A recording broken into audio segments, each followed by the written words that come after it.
So hello everyone, welcome back to my new video. मेरा नाम मोहित शर्मा और एक बार फिर से आप सभी लोगों का स्वागत है मेरी यूट्यूब चैनल पर। तो आज की वीडियो में यार बेसिकली हम क्रिएट करने वाले हैं लॉगिन साइन अप एपीआई, जो कि बहुत ही ज़्यादा इंपॉर्टेंट होती हैं किसी भी वेबसाइट को क्रिएट करते वक्त। तो यार लॉगिन साइन अप एपीआई जो हम नोड.जेएस और एक्सप्रेस का इस्तेमाल करके बनाने वाले हैं, और ये एक बिगनर फ्रेंडली वीडियो है। अभी तक चैनल को अगर लाइक शेयर सब्सक्राइब नहीं करा है तो कर लेना यार, क्योंकि ऐसी वीडियोस केवल इसी चैनल के ऊपर आती हैं। तो स्टार्ट करते हैं अपनी वीडियो को बिना किसी देरी के और समझते हैं कि कैसे login sign up API create करी जाती है। सो गाइज, मैंने यहाँ पर एक ऑथ एपीआई के नाम से फोल्डर क्रिएट कर लिया, तो मुझे उम्मीद है कि आप लोगों ने भी अभी तक क्रिएट कर लिया होगा। तो मैंने यहाँ पर टर्मिनल ओपन कर लिया। सबसे पहले हम जो क्रिएट करने वाले हैं, क्या सबसे पहले हम एक packet dot JSON file create करने वाले हैं अपने login sign up auth API के लिए। तो यहाँ पर पैकेट डॉट जेसन क्रिएट करने के लिए आपको क्या करना होगा, आपको सिंपली लिखना होगा npm init -y। तो यहाँ पर एक पैकेट डॉट जेसन क्रिएट हो जाएगी हमारी। तो ये हमारी पैकेट डॉट जेसन क्रिएट हो चुकी है। तो सबसे पहले आपको क्या करना है, npm इंस्टॉल एक्सप्रेस करना है। तो सबसे पहले एक एक्सप्रेस ऐप इंस्टॉल कर लो। तो ये एक्सप्रेस ऐप हमारा इंस्टॉल होने देते हैं, और साथ ही साथ एक फाइल क्रिएट कर लो index.js के नाम से। तो index.js, अब जैसे ही आपका एक्सप्रेस ऐप इंस्टॉल हो जाता है, आपको क्या करना है, पैकेट डॉट जेसन में आना है। और पैकेट डॉट जेसन में आने के बाद आपके पास एक टाइप नाम का फील्ड होगा। टाइप नाम में आपको क्या करना है, मॉड्यूल दे देना है। ठीक है, तो यहाँ पर मैंने मॉड्यूल दे दिया। अब index.js में आओ और सबसे पहले हम जो क्रिएट करने वाले हैं, अपना सर्वर क्रिएट करने वाले हैं। तो सर्वर कैसे क्रिएट करेंगे, इस चीज़ को देखते हैं। तो सर्वर को क्रिएट करने के लिए आपको सिंपली लिखना है, यहाँ पर क्या आपको लिखना है, इम्पोर्ट एक्सप्रेस। तो इम्पोर्ट एक्सप्रेस लिखना है फ्रॉम एक्सप्रेस। ठीक है, तो हमारा एक्सप्रेस ऐप हमने इम्पोर्ट कर लिया है यहाँ से। अब यहाँ पर क्या करना है, आपको लिखना है const app equal to express. Basically basic सा सर्वर क्रिएट कर रहे हैं सबसे पहले हम। ठीक है, फिर यहाँ पर ऐप के बाद हमें लिखना है क्या, app dot listen. App dot listen. Listen के बाद आपको क्या करना है, पोर्ट नंबर देना है 8000 पोर्ट नंबर देना है। फिर उसके बाद आपको एक कॉल बैक प्रोवाइड पास करना है। फिर यहाँ पर लिखना है कंसोल डॉट लॉग, और यहाँ पर लिखना है क्या, सर्वर इज स्टार्टेड। ठीक है, सर्वर इज स्टार्टेड। ठीक है, तो हमारे यहाँ पर सर्वर स्टार्ट हो जाएगा। अब इस सर्वर को स्टार्ट करने के लिए हमें क्या करना होगा, यहाँ पर लिखना होगा node index dot J S. तो node index dot J S हमने यहाँ पर लिख दिया। देखो सर्वर हमारा स्टार्ट हो चुका है। अब यहाँ पर एक सबसे बड़ी प्रॉब्लम क्या आती है कि यार देखो, जब भी मैं इस फाइल में कुछ भी चेंज करूंगा, या कुछ भी app dot use express dot JSON में कुछ लिख रहा हूँ, यहाँ पर अभी बताऊंगा ये क्या चीज़ है।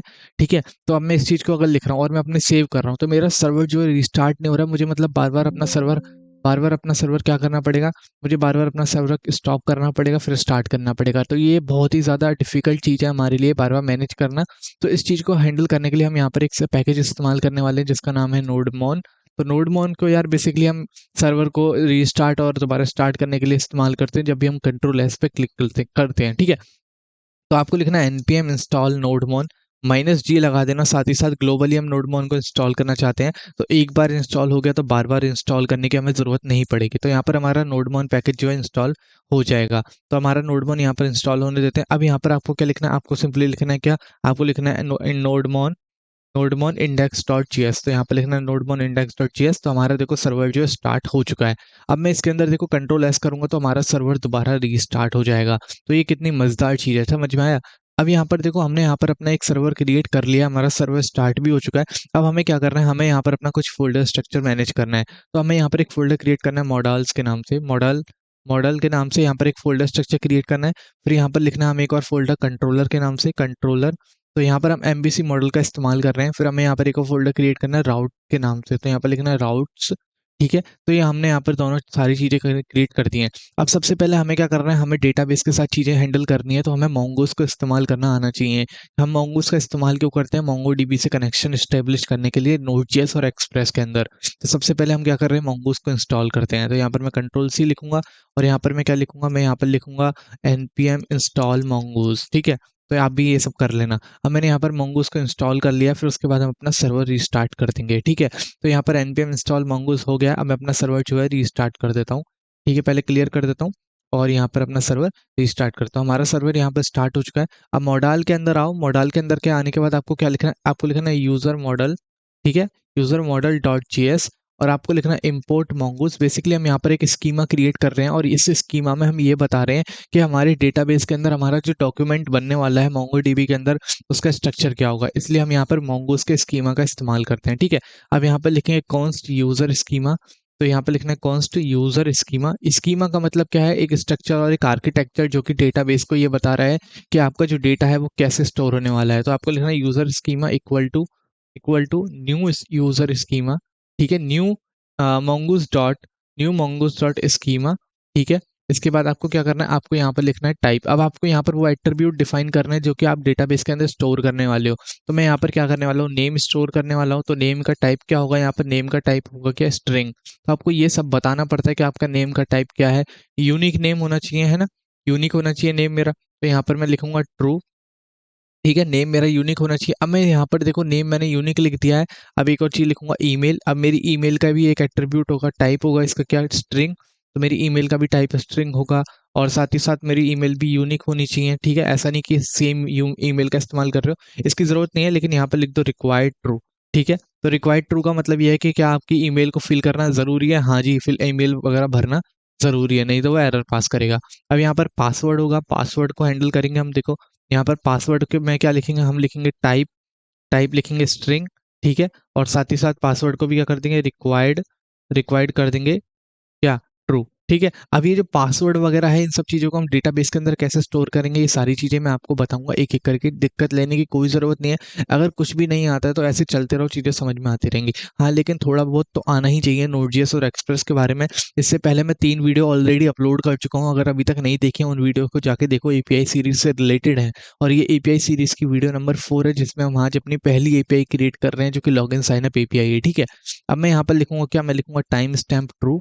तो मैं यहाँ पर लिखूंगा टाइम स्टैम्प लिखूंगा ट्रू, ठीक है। मैंने लिख दिया यहाँ पर टाइम स्टैम्प ट्रू। अभी टाइम स्टैम्प क्या करता है, बेसिकली टाइम स्टैम्प ट्रू का मतलब ये है कि कभी भी हमारा डॉक्यूमेंट क्रिएट हो रहा है, अपडेट हो रहा है, तो ऑटोमेटिकली हमारे डॉक्यूमेंट के अंदर, डेटाबेस के अंदर डेट सेट हो जाता है कि कब ये डॉक्यूमेंट क्रिएट हुआ है, कब ये डॉक्यूमेंट अपडेट हुआ है, ठीक है।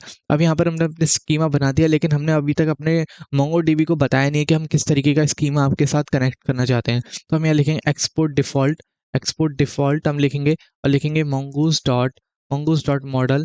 मॉडल के अंदर हम क्या लिखेंगे, मॉडल के अंदर लिखेंगे यूज़र। हम अपने यूज़र नाम देना चाहते हैं उस फोल्डर का जो कि मोंगोडीबी के अंदर हमारे डेटा को स्टोर करे, और यहाँ पर लिख देंगे यूज़र स्कीमा। हम ये स्कीमा पास कर देंगे यहाँ पर, ठीक है। मैंने स्कीमा का नाम क्या दिखा है, यूज़र स्कीमा देना चाहिए, तो मैंने यूज़ लिख दिया है, तो आप सही कर लेना इसको, ठीक है। तो मैं इसको क्या कर दूंगा, मैं कर दूंगा इसको यूज़र स्कीमा, यहाँ पर पास कर दूंगा बेसिकली। तो मैंने लिख दिया यूज़र स्कीमा।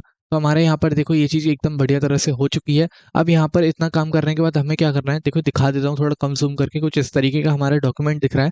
अब ये सारा का सारा कोड आपको गिटहब पे मिल जाएगा, टेंशन मत लो कि कोड नहीं मिलेगा, सब मिलेगा, ठीक है। बस आपको क्या करना है, आपको सब्सक्राइब करना है चैनल को। अब यहाँ पर या फिर कमेंट में कोई भी फीडबैक है, फीडबैक दे सकते हो। अब यहाँ पर एक फोल्डर क्रिएट करो डीबी के नाम से, डेटाबेस कनेक्शन के लिए। अब यहाँ पर लिखो क्या, db.js, मैं लिखूंगा db.js। db.js लिखने के बाद लिखूंगा import mongoose, क्योंकि हम डेटाबेस कनेक्शन सीख रहे हैं यहाँ पर। import mongoose from mongoose, import mongoose from mongoose, ठीक है। मैंने यहाँ पर लिखा। अब यहाँ पर क्या लिखेंगे, हम लिखेंगे यहाँ पर क्या, एक फंक्शन बनाएंगे, एरो फंक्शन।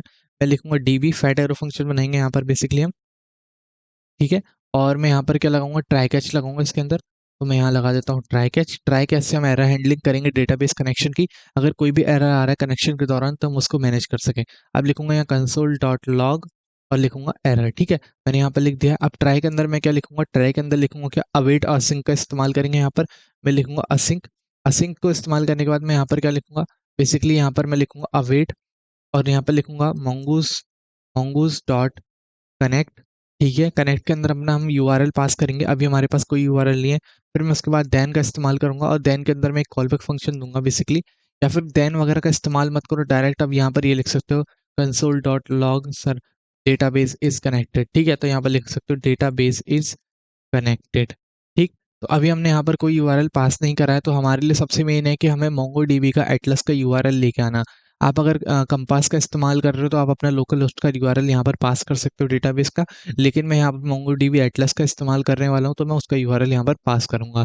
तो मैं आपको बताता हूँ कि कैसे हम यूआरएल को गेट कर सकते हैं। मैं क्रोम को ओपन कर लेता हूँ, और मैं अपना एक अकाउंट है मेरे पास, मैं उसमें लिखूंगा क्या, मोंगोडीबी। तो अपने अकाउंट पे जाऊँगा, साइन अप करूँगा। आपको भी अगर चीज़ें नहीं पता है तो आप देख सकते हो, मुझे फॉलो कर सकते हो यहाँ से, ठीक है। तो यहाँ पर मैं साइन इन पे क्लिक करूँगा। साइन इन पे क्लिक करने के बाद ये लोड ले रहा है। अब मैं यहाँ पर अपना आईडी पासवर्ड डाल दूंगा। तो मैं अपना आईडी पासवर्ड डाल देता हूँ यहाँ पर फटाफट से, ठीक है। तो ये मैंने अपना आईडी पासवर्ड डाल दिया यहाँ पर।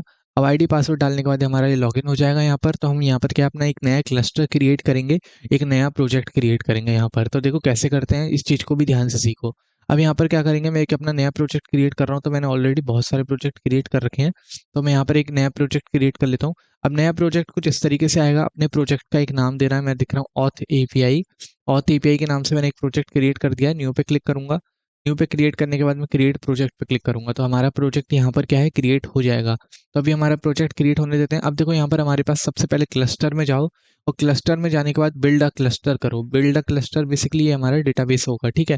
फ्री वाली सर्विस चूज करेंगे, यहाँ से मुंबई हमने सिलेक्ट कर लिया, AWS है, ठीक है, ध्यान देना। अब यहाँ पर क्या करेंगे, अपने क्लस्टर को नाम दे देते हैं अपने क्लस्टर का, तो ऑथ डेटा के नाम से अपना क्लस्टर बनेगा, और क्रिएट कर देते हैं डिप्लॉयमेंट पे। तो हमारे यहाँ पर क्लस्टर डिप्लॉय हो रहा है, ठीक है। तो अभी यहाँ पर हमारा क्लस्टर डिप्लॉय हो रहा है। अब हमारे यहाँ देखो इसने यूज़र बनाने की कह रहा है, लेकिन अभी हम अपने यूज़र नहीं बना रहे हैं, कैंसिल पे क्लिक कर देंगे। अब अपने यूज़र कैसे बनाएंगे अभी बताऊंगा, लेकिन सबसे पहले अपने क्लस्टर पे जाते हैं। तो देखो हमारे यहाँ पर क्लस्टर तैयार हो रहा है, अभी तैयार नहीं हुआ है। अब यहाँ पर हमारे पास क्या है कि नेटवर्क एक्सेस का टैब है बेसिकली। तो यहाँ पर देखो एक नेटवर्क एक्सेस का टैब है, इसके ऊपर हमारे पास एक और टैब है। तो यहाँ पर डेटाबेस एक्सेस के टैब में हमें एक यूज़र ऐड करना होगा। तो आपको क्या करना है, आपको यूज़र को ऐड करना है, तो आपको यूज़र का नाम देना है। तो मैं यहाँ पर मोहित नाम दे रहा हूँ अपने, और साथ ही साथ मैं अपना पासवर्ड भी डालने वाला हूँ। तो मैं यहाँ पर डाल रहा हूँ पासवर्ड क्या, मैं यहाँ पर पासवर्ड डाल रहा हूँ सब्सक्राइब, ठीक है। तो अभी तक नहीं करा है तो कर लेना। तो मैं यहाँ पर पासवर्ड देने वाला हूँ सब्सक्राइब, ठीक है। और अब इसके बाद क्या करेंगे, ऐड यूज़र कर देंगे, लेकिन अभी तक हमने कोई भी रोल असाइन नहीं करा है, इसलिए हमें रोल के लिए बोल रहा है। तो यहाँ पर एक एटलस एडमिन का रोल दे देंगे अपने यूज़र को, और ऐड कर देंगे यूज़र को। तो हमारे यूज़र ऐड हो चुका है यहाँ पर। और जो पासवर्ड और नेम बनाया है उनको याद रखना है। तो आपको नेम और पासवर्ड को याद रखना है कि आपने क्या यूज़र पासवर्ड और नेम बनाया है, ठीक है, क्योंकि बहुत ही ज़्यादा इंपॉर्टेंट है नेम और पासवर्ड हमारे। अब यहाँ पर आएंगे नेटवर्क एक्सेस में। नेटवर्क एक्सेस में क्या कुछ नहीं करना है हमें, इसको ऐसे ही रहने दो, ठीक है। अपने क्लस्टर पे आओ। क्लस्टर पे आने के बाद यहाँ पर हमारा अभी क्लस्टर तैयार हो रहा है, तो क्लस्टर को तैयार होने देते हैं।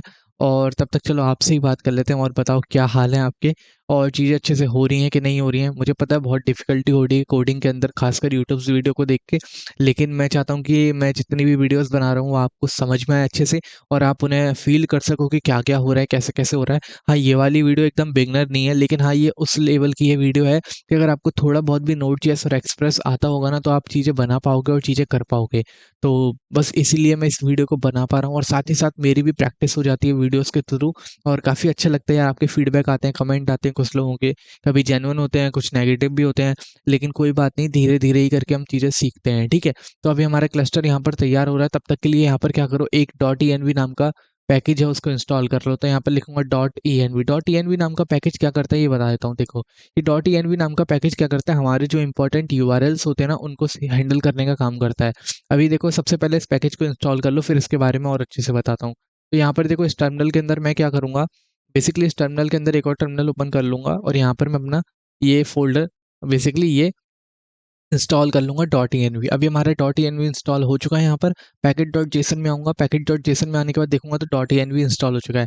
अब ये .env क्या करता है, ये .env पता है क्या करता है, हमारा जितना जो भी पोर्ट नंबर है, या फिर हमारा जो भी यूआरएल है, जो भी हमारे इंपॉर्टेंट यूआरएल है, जो भी हमारे टोकन सीक्रेट है, उन सारी चीज़ों को एक पर्टिकुलर फाइल के अंदर मैनेज करा जाता है। और ये एक ऐसी फाइल होती है कि जब भी आप कहीं भी डिप्लॉयमेंट कर रहे हो या फिर गिटहब पे अपना कोड अपलोड कर रहे हो, तो ये एक ऐसी फाइल होती है जो कभी भी अपलोड नहीं होती है, और जो आपकी यूआरएल वगैरह हैं उनकी प्राइवेसी को मेंटेन करके रखती है, ठीक है। बस इतना होता है .env का काम।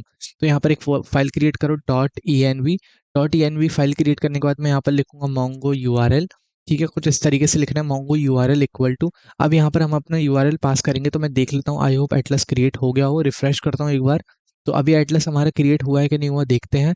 तो अभी हमारा एटलस क्रिएट नहीं हुआ है। mongo url के बाद आपको लिखना है port number, port equal to 8000 कर देता हूँ, ठीक है। अब जैसे ये पोर्ट नंबर है, अब इस पोर्ट नंबर को मैं अगर .env के अंदर लिख रहा हूँ और अपने कोड को मैं गिटहब पे डाल रहा हूँ ना, तो इससे पता है क्या होगा कि हमारे गिटहब के ऊपर ये .env फाइल नहीं जाएगी। इससे क्या होगा, हमारी प्राइवेसी मेंटेन रहेगी, जितने हमारा कोड तो वहाँ पर होगा, लेकिन हमारी जो इंपॉर्टेंट चीज़ें हैं, या फिर हो सकता है आप लॉगिन साइन अप में ईमेल वगैरह लगाने, गूगल को लगाने की कोशिश कर रहे हो, तो आपके पास गूगल के कुछ सीक्रेट्स होंगे, तो उनको भी आप यहाँ पर सेफ रख सकते हो, ठीक है, .env के अंदर।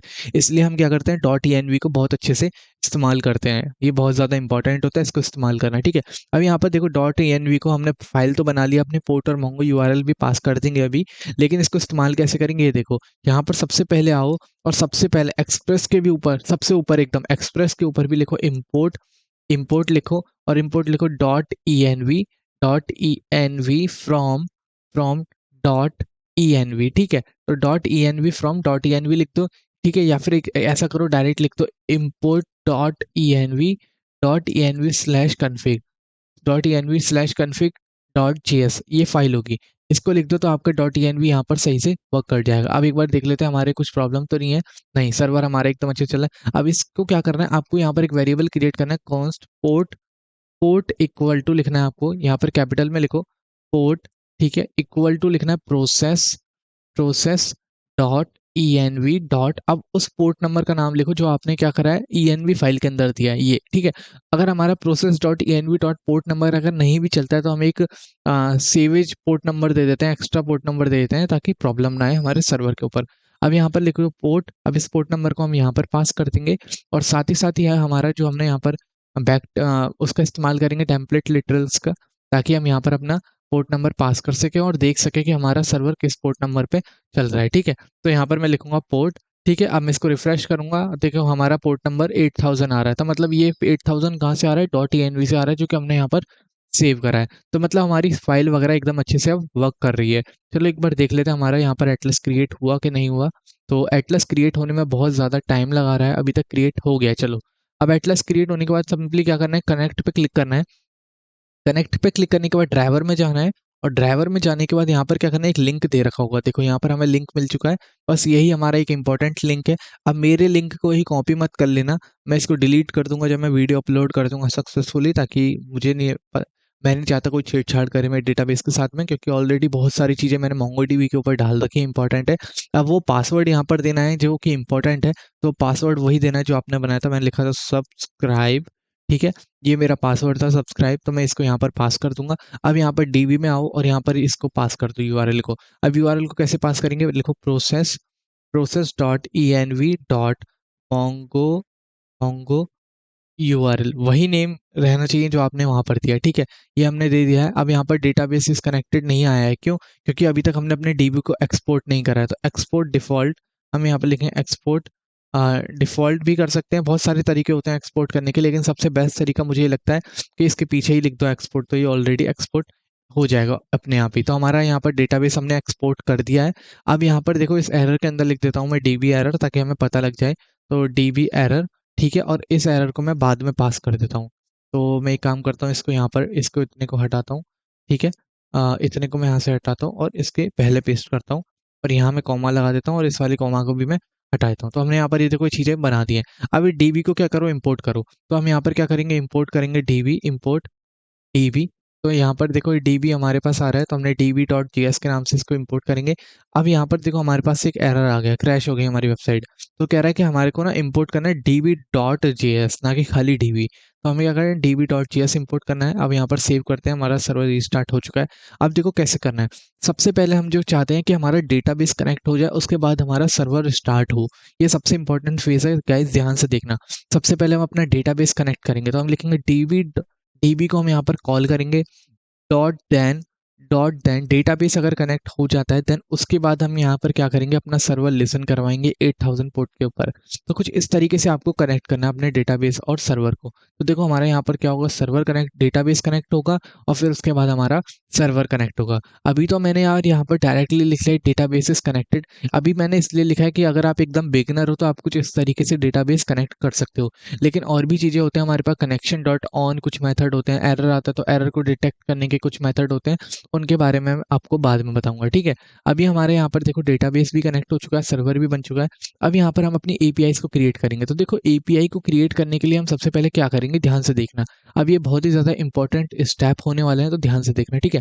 हम यहाँ पर क्या लिखेंगे, हम यहाँ पर लिखेंगे क्या, ऐप डॉट यूज़, हम यहाँ पर अपना इनिशियल राउट बताएंगे किसी भी एपीआई को इस्तेमाल करने का। तो देखो हम यहाँ पर जो अपना इनिशियल राउट बताने वाले हैं वो मिडल वेयर के अंदर बताते हैं, जिसका नाम है ऐप डॉट यूज़, ठीक है। तो यहाँ पर ये क्या होगा, ये मिडल वेयर कब चलेगा, ये मिडल वेयर हमारे इनिशियल एपीआई के राउट को क्रिएट करके रखेगा। मतलब यहाँ पर लिखूंगा /API/यूज़र, ये हमारी एपीआई है लॉगिन साइनअप की, तो मैंने लिखा /API/यूज़र। अब यहाँ पर क्या करेंगे, हम यहाँ पर अपना एक हैंडलर बनाएंगे, यहाँ पर हम कॉल बैक में हम क्या करेंगे, एक हैंडलर पास करेंगे इस कॉमा के बाद, ठीक है। तो हम यहाँ पर क्या करेंगे कि राउट में आएंगे, राउट के अंदर एक फाइल क्रिएट करेंगे यूज़र राउट्स, ठीक है, .js। अब यहाँ पर देखो, अभी अगर नहीं समझ में आया ना, उस मिडलवेयर को छोड़ दो, app.js को छोड़ दो, मैं चलो हटा ही देता हूँ, आपको दिक्कत नहीं होनी चाहिए।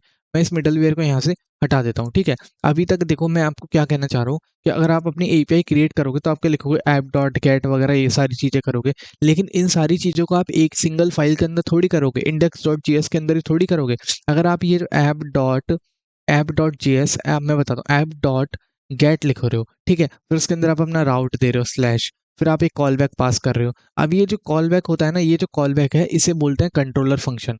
इसको कॉल बैक को बोलते हैं कंट्रोलर फंक्शन, और इसको बोलते हैं राउट। और ये ऐप जो होता है बेसिकली जो हमारे मेथड्स को इस्तेमाल करने का तरीका होता है। तो इन तीनों चीज़ों को हम टुकड़ों में बांट देते हैं ताकि अच्छे से यूज़ कर सकें। तो देखो इन तीनों चीज़ों को टुकड़ों में कैसे बांटते हैं कि ये जो ऐप होता है इसको हम यहीं पर इस्तेमाल कर लेते हैं, ऐप.यूज़, और यहाँ पर लिखते हैं हम कॉमा स्लैश लगाएंगे।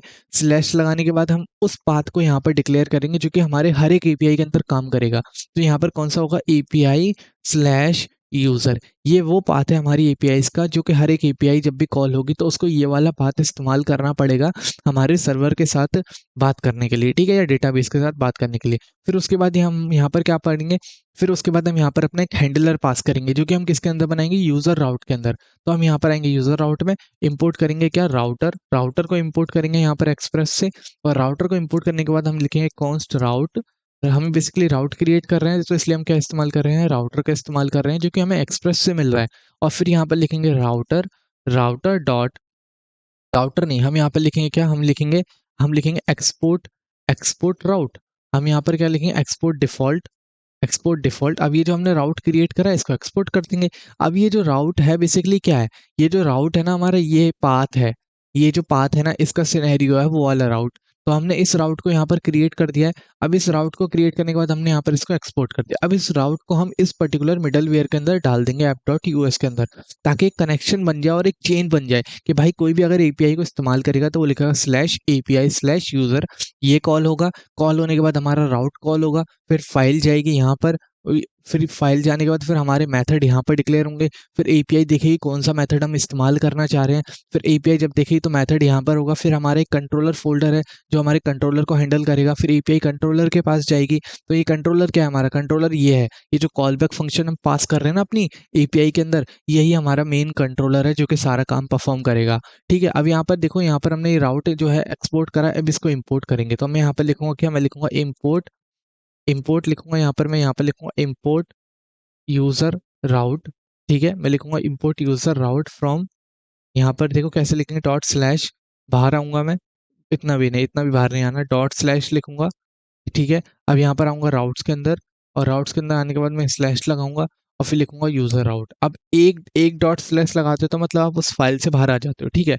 ये होता है तरीका। अब यहाँ पर देखो, मैं इस राउट को पास कर दूंगा, मैं लिखूंगा यूज़र राउट, ठीक है। तो मैंने इसको पास कर दिया, सर्वर में दोबारा रिस्टार्ट करा है, कोई एरर नहीं है। अब देखो, अब ये जो है हमने राउट यहाँ पर पास कर दिया। अब हम इस फाइल के अंदर आएंगे, app.js का काम खत्म हो चुका है। अब यहाँ पर हम आएंगे और यहाँ पर आने के बाद अपने राउट क्रिएट करेंगे। तो यहाँ पर एक तो हमारा राउट होगा क्या, राउट डॉट, राउट डॉट पोस्ट, राउट डॉट पोस्ट होगा हमारे पास। और उस पोस्ट को हम कैसे बनाएंगे, स्लैश लॉगिन, या साइन अप कर लेते हैं, साइन अप, ठीक है, साइन अप। और फिर उसके अंदर हम क्या पास करेंगे, कॉल बैक फंक्शन पास करेंगे। लेकिन उस कॉल बैक फंक्शन को हम कहाँ बनाएंगे, उस कॉल बैक फंक्शन को हम अपने कंट्रोलर के अंदर बनाएंगे। तो यहाँ पर एक काम करो, यहाँ पर एक लिखो यूज़र कंट्रोलर, एक फाइल क्रिएट करो यूज़र कंट्रोलर डॉट जीएस के नाम से। अब यहाँ पर हम क्या करने वाले, कंट्रोलर्स बनाने वाले। तो हम लिखेंगे एक्सपोर्ट कॉन्स्ट, यहाँ पर लिखूंगा क्या, मैं लॉगिन, लॉगिन, ठीक है। मैंने ये कंट्रोलर बनाया लॉगिन के नाम से। अब यहाँ पर एक कॉल बैक फंक्शन पास कर दूंगा, और यहाँ पर मैं क्या लिखूंगा, रिक्वेस्ट कॉमा रिस्पॉन्स। अब इस वीडियो के अंदर हम यार एरर हैंडलिंग को इतने अच्छे लेवल पे मैनेज नहीं करेंगे जैसे प्रोडक्शन में करा जाता है। आने वाली अपकमिंग वीडियो में बताऊंगा कि एरर हैंडलिंग कैसे मैनेज करते हैं अच्छे से। लेकिन अभी के लिए फिलहाल हम बस ट्राई कैच का इस्तेमाल करके रिस्पॉन्स में भेज देंगे जितने भी एरर वगैरह उन सारी चीज़ों को, ठीक है। अब यहाँ पर देखो, हमने एक लॉगिन राउट बना दिया है, ऐसे ही हम यहाँ पर एक कंट्रोलर बना दिया है, ऐसे ही हम यहाँ पर एक कंट्रोलर बनाएंगे साइन अप का, ठीक है। तो मैं लिखूंगा साइन अप। अभी हमने यहाँ पर दो कंट्रोलर बना दिए, रिक्वेस्ट और रिस्पॉन्स हमने इसके अंदर पास कर दिए। अब अपने राउट में आओ। अब राउट में आने के बाद हम क्या करेंगे, साइन अप है तो यहाँ पर साइन अप वाला कंट्रोलर पास कर देंगे। साइन अप वाला कंट्रोलर हमने यहाँ पर पास कर दिया, कंट्रोलर डॉट जीएस लिखना है, ध्यान रखना जीएस आपको खुद लगाना पड़ेगा जब भी आप टाइप मॉड्यूल इस्तेमाल करते हो नोड और एक्सप्रेस के अंदर, ठीक है। अब यहाँ पर लिखना है क्या, आपको लिखना है राउट डॉट राउट डॉट पोस्ट, पोस्ट को लिखने के बाद आपको लिखना है स्लैश लॉगिन, ठीक है। लॉगिन लिखने के बाद आपको क्या करना है, लॉगिन लिखने के बाद आपको क्या करना है, लॉगिन वाला राउट होगा आपके पास, ठीक है, लॉगिन। तो देखो इस लॉगिन वाले को भी मैंने इंपोर्ट कर लिया। तो हमारा देखो डेटाबेस में एक बार दोबारा स्टार्ट करता हूँ, सब कुछ सही है कि नहीं है। देखो सारी चीज़ें एकदम सही है। अब एक बार फ्लो समझो, फ्लो कैसे हो रहा है। सबसे पहले जब भी आप एपीआई कॉल करोगे तो हमारी index.js के अंदर, हमारी index.js के अंदर ये जो app.use है ये कॉल होगा। किसी भी एपीआई को आप कॉल करो ये कॉल होगा स्लैश एपीआई स्लैश यूज़र। फिर उसके बाद हमारे राउट पे जाएगा, ये राउट पे जाने के बाद हमारे पास ये दो तरीके के राउट होंगे। वो उस राउट को चेक करेगा जो आपने लिखा होगा। अगर आपने लॉगिन लिखा है तो फिर इस लॉगिन वाले राउट के पास जाएगा। अब इस लॉगिन वाले राउट के पास जाने के बाद फिर वो कंट्रोलर में जाएगा और फिर चेक करेगा कि कंट्रोलर में क्या क्या फंक्शनैलिटी ऐड करी गई है, उसी हिसाब से हमें रिस्पॉन्स और रिक्वेस्ट देगा, ठीक है। तो ये तरीका था हमारे फ्लो का कि कैसे कैसे लॉगिन साइनअप में चीज़ें वर्क करेंगी। अभी तक हमने लॉगिन साइनअप के कंट्रोलर्स को बनाया नहीं है, अभी तक हमने डेटाबेस के साथ खेला नहीं है, लेकिन अगर यहाँ तक वीडियो देखे तो यार मज़ा ही आ गया। आप लोगों को सच्ची बता रहा हूँ, आप लोगों को काफ़ी सारी चीज़ें समझ में आ गई होंगी कि कैसे कैसे चीज़ें वर्क कर रही हैं। अब देखो यहाँ पर सबसे पहले जो राउट क्रिएट करने वाले हैं, साइनअप का राउट क्रिएट करने वाले हैं। अब यहाँ पर एक मिडलवेयर का इस्तेमाल करेंगे हम। यहाँ पर index.js में आएंगे और यहाँ पर हम अपने कुछ मिडलवेयर हैं जो कि आपको इस्तेमाल करना कंपलसरी है। ध्यान रखना, अगर कभी भी कोई भी एपीआई क्रिएट कर रहे हो तो इन मिडलवेयर को इस्तेमाल करना कंपलसरी है। सबसे पहले लिखो app.use, मोस्ट इंपॉर्टेंट मिडलवेयर है ये, ठीक है। आपको लिखना है express.json। ये मिडलवेयर क्या करता है, बेसिकली जब भी आप कोई भी डेटा पास करने की कोशिश करते हो या पोस्ट रिक्वेस्ट के अंदर कोई भी डेटा भेजते हो सर्वर के ऊपर, तो उस डेटा के साथ हैंडल करने के लिए इस पर्टिकुलर मिडलवेयर का इस्तेमाल करते हैं। ये मिडलवेयर क्या करता है, ये हमारे डेटा को जेसन फॉर्मेट में कन्वर्ट कर देता है, जो कि हमें क्या मिल रहा है, सर्वर से मिल रहा है। और उससे होता क्या है कि जब डेटा हमारा जेसन फॉर्मेट में कन्वर्ट हो जाता है तो ईजिली हम उसको टैकल कर लेते हैं अपने रिक्वेस्ट के अंदर, ठीक है। तो एक तो मिडलवेयर ये हो गया, ठीक है, ये मिडलवेयर हो गया। अब यहाँ पर क्या करना है, हम अपने कंट्रोलर के अंदर आएंगे और कंट्रोलर के अंदर आने के बाद मैं आपको कुछ दिखाना चाहता हूँ। ध्यान से देखना मैं क्या कहना चाह रहा हूँ। यहाँ पर मैं लिखूंगा कंसोल, कंसोल डॉट लॉग और लिखूंगा रिक्वेस्ट डॉट बॉडी। ये जो रिक्वेस्ट डॉट बॉडी है ये बहुत ही ज़्यादा इंपॉर्टेंट है आपके लिए, ठीक है। अब यहाँ पर हमने देखो एपीआई क्रिएट कर ली है, बस कंट्रोलर को हमने यहाँ पर कुछ ज़्यादा अच्छे से कुछ लिखा नहीं है ना।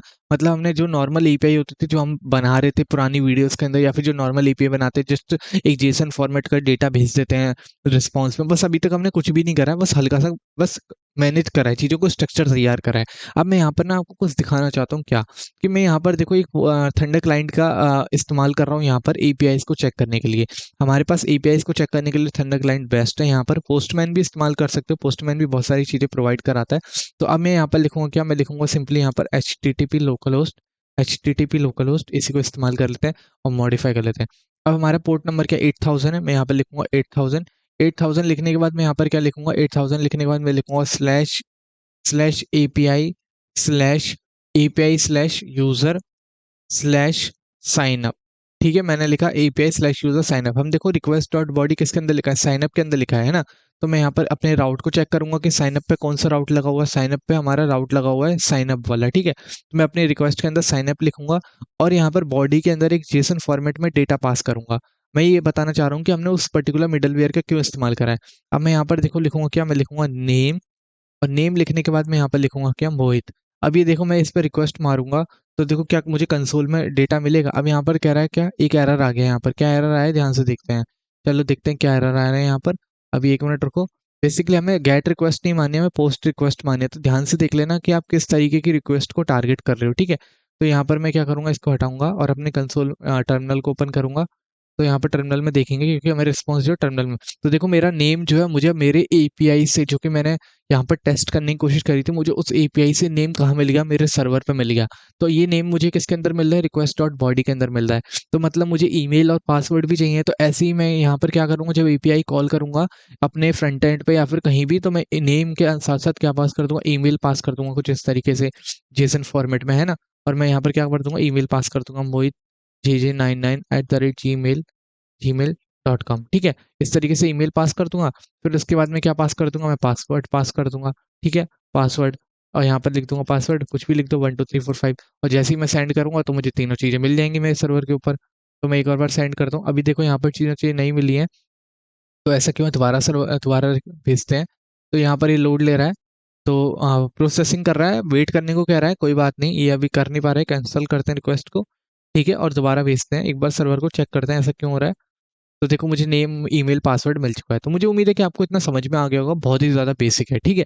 अब यहाँ पर देखो हम अपने कंट्रोलर्स को हैंडल करते हैं और सबसे पहले सिनेरियो समझते हैं कि हम कैसे-कैसे करने वाले हैं। तो देखो जब भी आप किसी यूज़र को क्रिएट कर रहे हो तो सबसे पहले आप ये चेक करो कि उस यूज़र ने नेम भरा हो, ईमेल भरा हो और पासवर्ड भरा हो। अगर ये तीनों चीज़ें उसने फिल कर रखी हैं तो तभी हम डेटाबेस के साथ छेड़छाड़ करेंगे, नहीं तो उस यूज़र को कहेंगे कि भाई पहले इन तीनों चीज़ों को आप फिल करो तभी हम आगे बढ़ेंगे। तो देखो यहाँ पर क्या करना है, आपको लिखना है कॉन्स्ट, और कॉन्स्ट लिखने के बाद आपको लिखना है यहाँ पर नेम, फिर लिखना है यहाँ पर बेसिकली डी स्ट्रक्चर का इस्तेमाल कर रहे हैं यहाँ पर हम ES6 का इस्तेमाल कर रहे हैं जावास्क्रिप्ट के। तो यहाँ पर लिखेंगे नेम, ईमेल और यहाँ पर लिखेंगे पासवर्ड। तो इन तीनों फ़ील्ड को हम क्या करेंगे, डेटा रिक्वेस्ट डॉट बॉडी से डिस्ट्रक्चर कर लेंगे, ठीक है। मैंने तीनों फ़ील्ड यहाँ पर मँगा लिए हैं। अब मैं यहाँ पर लिखूँगा if we don't have email, अगर हमारे पास ईमेल नहीं है ना? अगर वो किसी भी एक पर्टिकुलर फ़ील्ड को नहीं भरता है, तो मैं बताना चाह रहा हूँ कि हम क्या करने वाले हैं। अगर ईमेल नहीं है और साथ ही साथ अगर हमारे पास नेम नहीं है, ठीक है?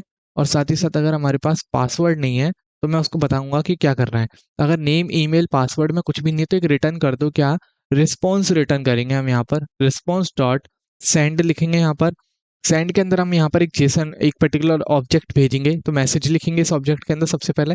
ये एक बहुत ही स्टैंडर्ड तरीका है, बहुत ही ज़्यादा ईज़ी वे है किसी भी रिस्पॉन्स को हैंडल करने का या भेजने का, ठीक है? तो इस तरीके से रिस्पॉन्स भेजा जाता है जिस तरीके से मैं कर रहा हूँ। हाँ, लेकिन प्रोडक्शन में इस तरीके से नहीं भेजा जाता है, जो हाई लेवल पे कोड होता है, लेकिन अगर आप एक बिगिनर हो तो इस तरीके से भेज सकते हो। मैं यहाँ पर लिखूँगा क्या? मैं लिखूँगा यहाँ पर please fill all the required field. मैं लिखूँगा please fill all the required field, ठीक है? अब यहाँ पर देखो रिस्पॉन्स भेजने के बाद मैं यहाँ पर क्या करूँगा, मैं एक यहाँ पर सक्सेस भेजूँगा, सक्सेस, ठीक है? और मैं इसको भेज दूँगा फॉल्स, सक्सेस हमारी क्या है? फॉल्स। तो मैं इसको यहाँ पर फॉल्स कर देता हूँ, मैं लिख देता हूँ फॉल्स, ठीक है? हाँ, फॉल्स। तो मैंने इसको यहाँ पर क्या कर दिया, फॉल्स कर दिया, फॉर्मेट कर देता हूँ मैं डॉक्यूमेंट को। तो देखो मैंने इसमें यहाँ पर क्या कर दिया, फॉल्स कर दिया है। अब यहाँ पर देखो एक एरर को भी हम हैंडल करेंगे, अभी नहीं। एरर को चलो अभी हैंडल कर लेते हैं, कैसे? सबसे पहले इस एरर को कंसोल करा लिए, कंसोल डॉट लॉग एरर, ठीक है? जहाँ भी आपका एरर आ रहा है ना, वहाँ पर आपको सक्सेस क्या रखनी है, फॉल्स रखनी है, ताकि आप उसको टैकल कर सको बैकएंड के अंदर और डिटेक्ट कर सको कि ये एक पर्टिकुलर एरर आ रहा है सर्वर से या क्या आ रहा है, ठीक है? अभी हमने यहाँ पर स्टेटस कोड का इस्तेमाल नहीं कर रहे हैं, उसके बारे में बाद में बात करेंगे। यहाँ पर भी एक रिटर्न करेंगे रिस्पॉन्स को, रिस्पॉन्स डॉट सेंड, ठीक है? रिस्पॉन्स डॉट सेंड लिखेंगे और यहाँ पर एक मैसेज लिखेंगे। मैसेज लिखने के बाद यहाँ पर मैं क्या लिखूँगा, मैं यहाँ पर सिंपली लिखूँगा क्या, मैं लिखूँगा सबसे पहले एरर डॉट मैसेज, हम यहाँ पर पास कर देंगे जो भी एरर में हमारा मैसेज है, ठीक है? और साथ ही साथ यहाँ पर लिखेंगे सक्सेस, सक्सेस लिखेंगे फॉल्स, ठीक है? इस तरीके से हमने यहाँ पर मैनेज कर दिया। अब ये देखो, ये जो हमने इतनी फंक्शनैलिटी लिखी ना छोटी सी, कि नेम, ईमेल, अगर पासवर्ड कुछ भी नहीं है तो बोले please fill all the required field, तो देखो ये वर्क करती है। मैं दिखाता हूँ कैसे। इसको अगर मैं यहाँ पर जाऊँ और मैंने रिक्वेस्ट बनाई है, इसी पे जाता हूँ दोबारा से, और मैं यहाँ पर क्या करता हूँ कि देखो नेम है मेरे पास, ईमेल और पासवर्ड नहीं है, और मैं यहाँ पर देखो रिक्वेस्ट मारता हूँ, तो बोला please fill all the required field. तो देखो कुछ इस तरीके से हमारी यहाँ पर एपीआई वर्क कर रही है, ठीक है? अब यहाँ पर क्या करना है कि अगर हमारे पास, मैं थोड़ा कम ज़ूम करता हूँ, अगर हमारे पास फ़ील्ड सारी हैं, सारी की सारी अगर फ़ील्ड हैं, तो सबसे पहले साइन अप करने से पहले ना ये चेक करेंगे कि कोई भी यूज़र अगर साइन अप करने की कोशिश कर रहा है, तो डेटाबेस के अंदर ऑलरेडी उसका अकाउंट है कि नहीं है। सबसे पहले हमें ये चेक करना है, ठीक है? तो यहाँ पर क्या करेंगे, कॉन्स्ट अ, चेक एक्सिस्ट यूज़र, अगर कोई यूज़र एक्सिस्ट करता है या नहीं करता है, तो हम उसको कैसे चेक करेंगे, हम लिखेंगे अवेट, हम यहाँ पर असिंक का वेट का इस्तेमाल करेंगे, ध्यान देना, ठीक है? हम ये चेक कर रहे हैं कि कोई भी यूज़र अगर नया अकाउंट क्रिएट करने की कोशिश कर रहा है, तो वो ऑलरेडी डेटाबेस के अंदर है कि नहीं है।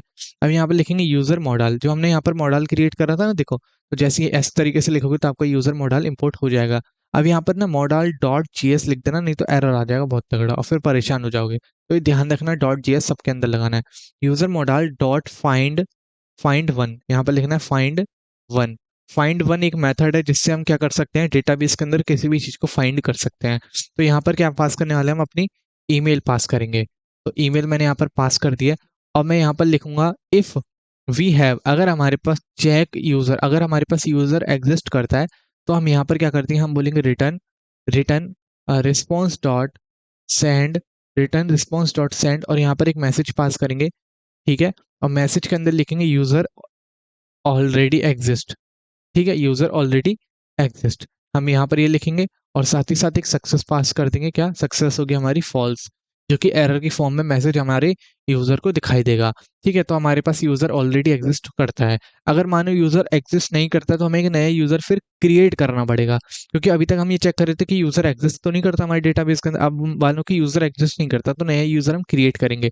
अब नए यूज़र को क्रिएट करने से पहले जो भी हमारे पास पासवर्ड आ रहा है ना, उसको हम डायरेक्टली तो डेटाबेस के अंदर सेव नहीं करा सकते हैं। मानो किसी ने अगर डेटाबेस को हैक कर लिया तो यार वो तो पासवर्ड डिटेक्ट कर लेगा हमारी ईमेल आईडी के, और कहीं भी जाके हमारी अकाउंट को लॉगिन कर देगा, तो ये बहुत बड़ी दिक्कत हो जाएगी। तो इस पासवर्ड को ना हम हैश करेंगे।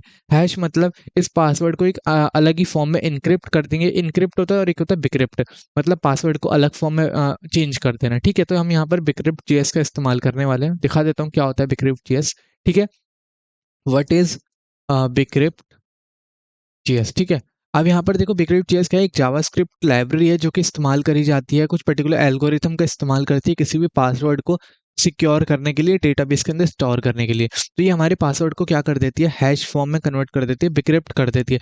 बिक्रिप्ट मतलब जो भी हमारा पासवर्ड है उसको अलग ही एल्गोरिथम्स का इस्तेमाल करके एक अलग फॉर्म में कन्वर्ट कर देती है। तो देखो कैसे करने वाले हैं हम यहाँ पर, अपने पासवर्ड को ध्यान से देखना। हम यहाँ पर क्या करेंगे, सबसे पहले एक पैकेज इंस्टॉल करेंगे बिक्रिप्ट जेएस के नाम से। तो हम यहाँ पर क्या करेंगे, मैं टर्मिनल को अपने दूसरे टर्मिनल में जाता हूँ और मैं यहाँ पर लिखूंगा क्या, मैं सिंपली यहाँ पर लिखूंगा npm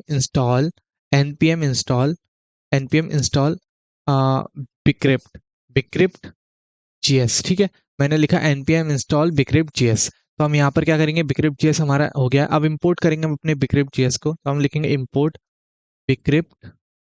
ठीक है, बिक्रिप्ट फ्रॉम बिक्रिप्ट जेएस, तो यहाँ पर लिखेंगे बिक्रिप्ट जेएस। तो हमने यहाँ पर बिक्रिप्ट को मंगा लिया है। अब इसको तरीका क्या है इसको इस्तेमाल करने का, देखो सबसे पहले हम क्या करेंगे, एक लिखेंगे const hash password. Hash password किस नाम से, हम बेसिकली हैश पासवर्ड हमारा वो पासवर्ड है जो कि क्या हो चुका है, एक नए पासवर्ड में चेंज हो चुका है, एक नए फॉर्मेट में चेंज हो चुका है, जो कि हमें भी समझ में नहीं आएगा। ठीक है, यहाँ पे लिखेंगे अवेट और लिखेंगे बिक्रिप्ट। ठीक है, bcrypt dot hash, bcrypt dot hash. अब इसके अंदर कुछ हमें पर्टिकुलर फील्ड देनी होती है, कौन कौन सी, सबसे पहले तो हमें वो पासवर्ड देना होता है जो कि हम यूज़र फिल कर रहा है, तो उस पासवर्ड को हम यहाँ पर पास कर देंगे। और साथ ही साथ हमें यहाँ पर एक वैल्यू देनी होती है सॉल्ट नंबर। तो यहाँ पर देखो सॉल्ट नंबर कैसे बनाया जाता है, ध्यान से देखना। मैं लिखूँ कॉन्स्ट सॉल्ट इक्वल टू, लिखेंगे बिक्रिप्ट। सॉल्ट नंबर क्या होता है, ये बताता है कि एल्गोरिथम को आप कितने हाई लेवल पे इस्तेमाल करना चाहते हो। तो जो जनरली सॉल्ट नंबर होता है वो 10 हम यहाँ पर डायरेक्टली लिख सकते हैं, लेकिन इसको जो क्रिएट करने का भी एक तरीका होता है, bcrypt dot salt Jain salt एक तरीका होता है, जैन सॉल्ट। और जैन सॉल्ट के अंदर हम क्या पास करते हैं, सॉल्ट नंबर पास कर देते हैं। हम यहाँ पर 10 पास कर देंगे। ठीक है, और इस सॉल्ट नंबर को हम यहाँ पर पास कर देंगे। ठीक है, तो हमारे ये यहाँ पर पासवर्ड बन चुका है। अब पासवर्ड जब हमारा हैश हो जाता है, जब हमारा पासवर्ड यहाँ पर क्या हो जाता है, पूरी तरीके से बिक्रिप्ट हो जाता है, तो अब इसको हम डेटाबेस के अंदर स्टोर कराएंगे। तो हम यहाँ लिखेंगे const new user equal to await. Await नहीं लिखेंगे, हम यहाँ पे लिखेंगे new user model. New user model, model के अंदर क्या आएंगे, इस तरीके से दो ब्रैकेट बनाएंगे। और एक तो तरीका होता है यूजर मॉडल डॉट क्रिएट। आप एक तो उस तरीके को इस्तेमाल कर सकते हो, या फिर आप डायरेक्टली इस तरीके से पास कर सकते हो। आप नेम के आगे नेम लिख दो, ठीक है, और साथ ही साथ ईमेल के आगे क्या लिख दो, ईमेल लिख दो।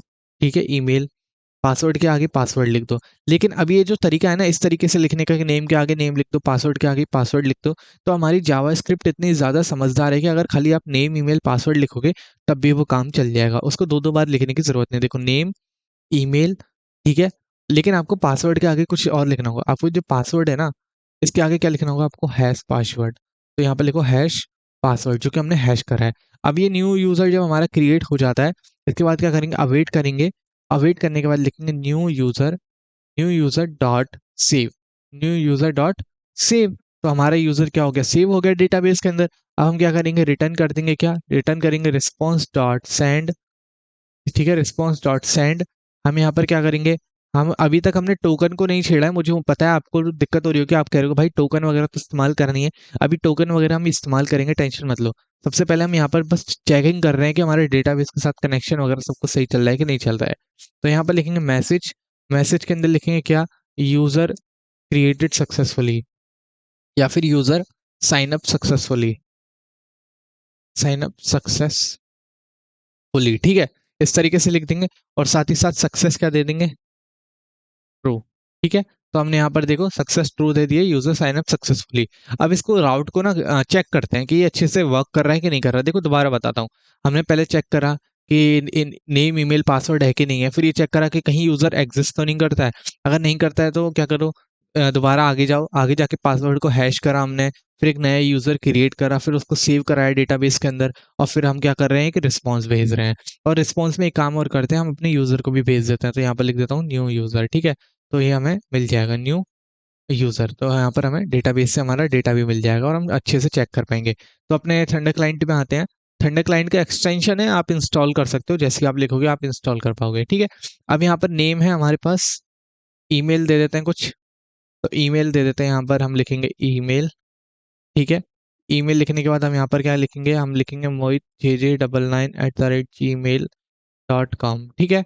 और मैं यहाँ पर लिख देता हूँ पासवर्ड, पासवर्ड लिख देता हूँ, ठीक है। और पासवर्ड लिख रहा हूँ यहाँ पर क्या, 1 2 3 4 5 6 7 8, और जो भी आपके मन है वो लिख दो। और जैसे ही मैं यहाँ पर सेंड करूँगा, तो देखो यहाँ पर कह रहा है स्ट्रिंग ऑब्जेक्ट इलीगल आर्गुमेंट बता रहा है। क्या इलीगल आर्गुमेंट बता रहा है, चेक कर लेते हैं। तो हमें कुछ ना कुछ एरर मिल रहा है हमारे कनेक्शन में। तो यहाँ पर एरर आ रहा है स्ट्रिंग ऑब्जेक्ट, कहाँ से एरर आ रहा है, बिक्रिप्ट जीएस से। बिक्रिप्ट जीएस का एक एरर आ रहा है इलीगल आर्गुमेंट स्ट्रिंग ऑब्जेक्ट। तो यहाँ पर देखो क्या हो रहा है, एक बार चेक कर लेते हैं। अपने कंट्रोलर में आएंगे और बिक्रिप्ट जीएस में सबसे पहले ही देखेंगे कि हमें हैश पासवर्ड मिल रहा है कि नहीं मिल रहा है। तो देखो मैं यहाँ पर क्या करूँगा, वेट को हटाऊंगा, इसकी जरूरत नहीं, कंसोल करूँगा, कंसोल डॉट लॉग, और मैं लिखूंगा हैश पासवर्ड, ठीक है। और यहाँ पर यहाँ पर मुझे बिगरिप्ट के आगे अवेट लगाना होगा, यहाँ पर बेसिकली जेन सॉल्ट के आगे मुझे अवेट लगाना होगा, ठीक है। अब इसको चेक करते हैं कि ये सही से काम कर रहा है कि नहीं कर रहा है। सर्वर स्टार्ट कर दिया हमने, और दोबारा से लिखते हैं सेंड। तो देखो user validation phase, password cannot to string failed for value promise pending success false. तो देखो यहाँ पर हमारे यूजर वैलिडेशन फेल्ड हो गई है पासवर्ड के रिगार्डिंग। तो क्या है, cast to string failed for a value promise pending. ऊपर चलते हैं और ऊपर देखते हैं, password cast to string field for a value promise pending and type password, ठीक है। जो पासवर्ड आ रहा है ना, हैश पासवर्ड, वो हमारा एक प्रॉमिस लेके आ रहा है, वो हमारा पासवर्ड नहीं आ रहा है, बेसिकली एक प्रॉमिस आ रहा है।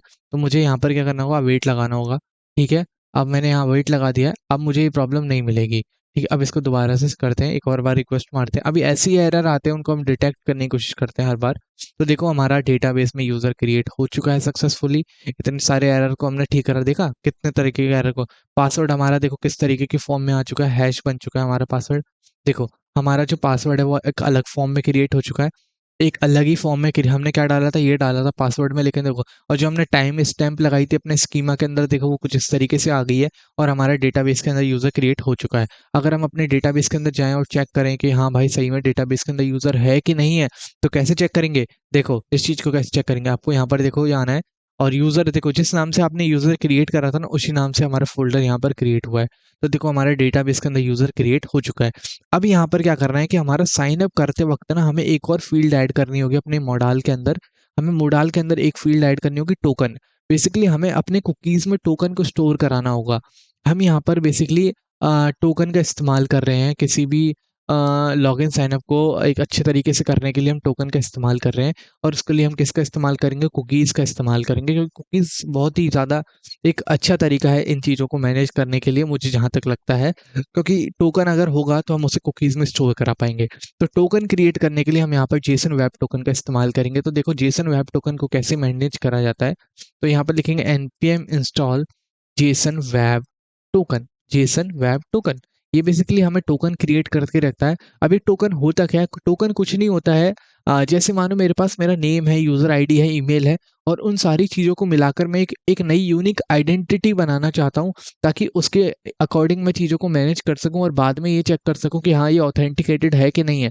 तो हम क्या करते हैं, टोकन का इस्तेमाल करते हैं। उसको हम टोकन का रूप बोल देते हैं, उसको हम टोकन बोल देते हैं, कि मतलब जो यूनिक आइडेंटिटी है वो हमारा क्या है, टोकन है। अभी मैं बताऊंगा कैसे। यहाँ पर देखो इंपोर्ट कर लो क्या, जेसन वेब टोकन इंपोर्ट, यहाँ पर करेंगे JWT के नाम से हम इसको इंपोर्ट करेंगे, JWT फ्रॉम, यहाँ पर लिखेंगे जेसन वेब टोकन, ठीक है। इसको हमने सेव कर लिया। अभी तक हमने लॉगिन की किसी भी चीज़ को नहीं देखा, हमने अभी तक साइन अप पे ही काम कर रहे हैं।